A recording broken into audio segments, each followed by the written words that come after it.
यहाँ पे देखते हैं। नाउ सबसे पहले क्वेश्चन को आप और एक्सप्लेनेशन में जाएं, जहां पे हमने लिमिट पढ़ाया है वहां पे बहुत डिटेल में पढ़ाया है, इसलिए आप वहां भी देख सकते हैं। Now x tending to 2।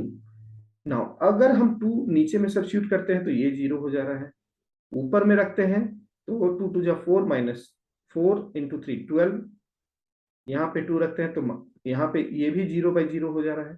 तो अब यहाँ पे सोचना है कि ये हमारा बनेगा कैसे, ये फैक्टराइजेशन से बनेगा। ध्यान से देखिए, x टेंडिंग टू 2 है, यानी कि 2 रख रहे हैं, यानी x माइनस 2 हमारा ऊपर और नीचे में फैक्टर है।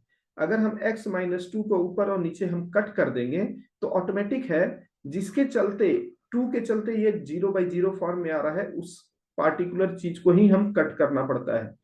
तो हम ऊपर में फैक्टराइजेशन करेंगे, नीचे में फैक्टराइजेशन करेंगे और सॉल्व कर देंगे। तो बेसिक कॉन्सेप्ट समझ में आया। तो यहाँ पे जो ये हमारा अलजेब्रिक लिमिट है, इसको सॉल्व करने के लिए हम लोग जो यूज कर रहे हैं उस हम मेथड को बोल रहे हैं फैक्टराइजेशन। ठीक है, नाउ फैक्टराइज करते हैं। तो यहाँ पे फैक्टराइज किया इसको, तो ये हमारा आ गया x माइनस 2 3x प्लस 5।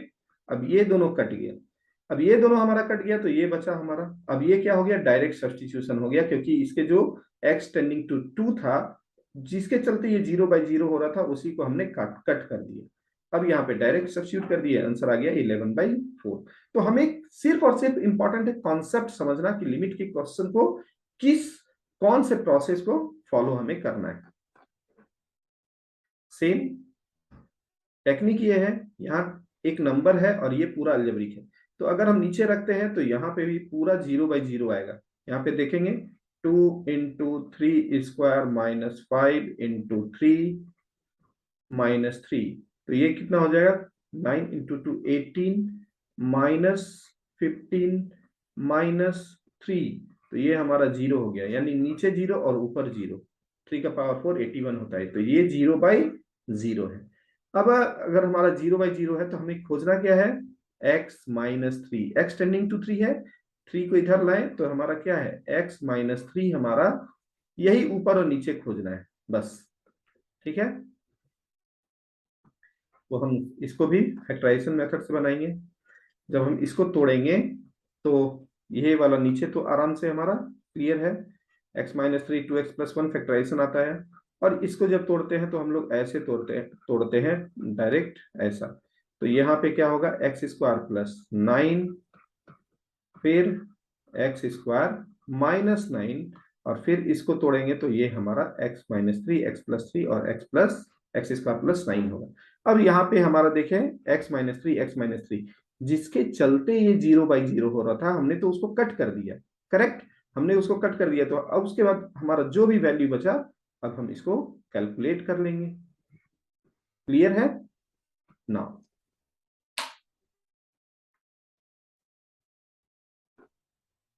यहाँ पे देखते हैं, evaluate the limit x tending to 0 ax plus b, यानी यहाँ पे हम 0 रखेंगे और यहाँ पे 0 रखेंगे, तो ये क्या हो जाएगा, डायरेक्ट आंसर क्या हो जाएगा, बी। नेक्स्ट, यहाँ पर भी फार्मूला बेस्ड है, ध्यान से देखें इसको, ये हमारा फार्मूला बेस्ड है।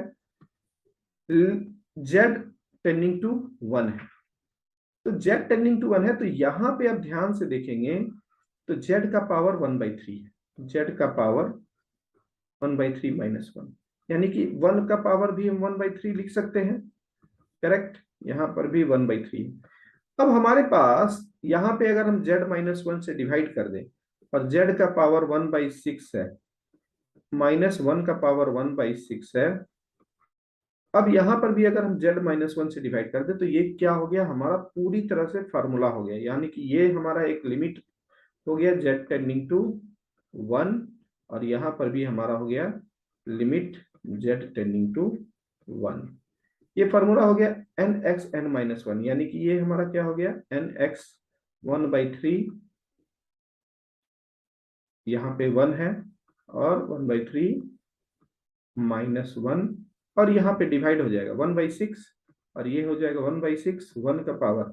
तो अब 1 का पावर एनीथिंग तो 1 रहेगा, तो हमारा इसको करेंगे तो 1/3 6/1, आंसर इज 2 हो जाएगा। क्लियर। तो हम इसको देखते हैं, नीचे कैलकुलेशन हमने जो किया है 0/0, और डायरेक्ट हमारा जो हम फार्मूला में डायरेक्ट आपको कन्वर्ट करने बता रहे हैं, इसलिए इस स्टेप्स का आपको जरूरत नहीं पड़ेगा। ठीक है, तो बिना स्टेप्स, ये z का पावर 1/6 को और z का पावर 1/3 को, ये कोई जरूरी नहीं है कि ये आप सब्स्टिट्यूट करें। नाउ यहाँ पे एक्सटेंडिंग पहले सब्स्टिट्यूट करेंगे, यहाँ 1 हो जाएगा, यहाँ 1 हो जाएगा, और ऊपर हो जाएगा a plus b plus c divided by, यहाँ c plus d plus a, c plus b plus a, ये कट जाएगा हमारा, ये क्या हो जाएगा 1, आंसर डायरेक्ट हमारा हो जाएगा 1।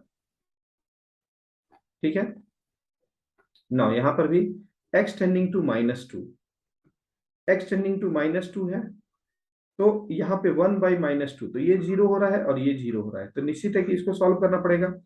तो यहाँ पे ये 0/0 में हो रहा है, यहाँ पहले हम एलसीएम लिए और x प्लस 2 हमें खोजना है, सॉरी, यहाँ पे हम एलसीएम लिए 2x, 2 plus x, 2 plus x, ये हमारा डायरेक्ट कट जाएगा 1/2x, डायरेक्ट सब्स्टिट्यूट करेंगे यहाँ पे -2 -1/4 आंसर हो जाएगा। ठीक है,